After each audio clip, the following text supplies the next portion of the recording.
नित्यानन्दकरे वराभयकरे सौन्दर्यरत्नाकरे निर्दूताखिलघोरपापनिकरे प्रत्यक्षमाहेश्वरी प्राणेयाचलवंशपावनकरे काशीपुराधीश्वरी भिक्षां देहि कृपावलम्बनकरी मातान्नपूर्णेश्वरी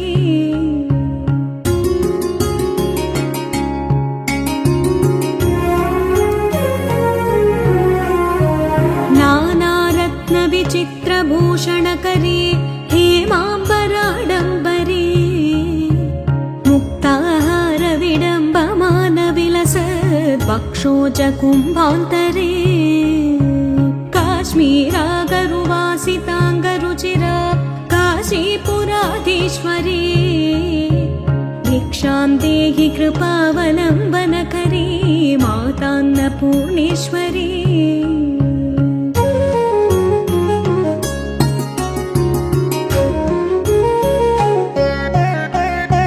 योगानन्दकरी रिपुक्षयकरी धर्मैकनिष्ठाकरी चन्द्रार्कानलभासमानलहरी त्रैलोक्यरक्षाकरी सर्वैश्वर्यकरी तपःफलकरी काशीपुराधीश्वरी भिक्षां देहि कृपावलम्बनकरी मातान्नपूर्णेश्वरी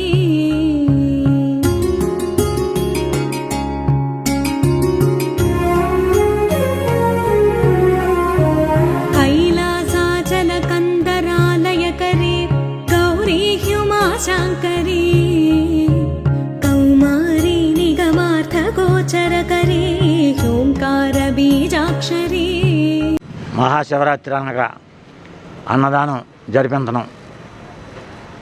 ఈ మహాశివరాత్రి మామూలు శివరాత్రి కాదు. 100 పెద్ద శివరాత్రులు అంటే శివరాత్రులు ఎంత ఫలితమో అంత ఫలితమైన రోజు ఇవాళ.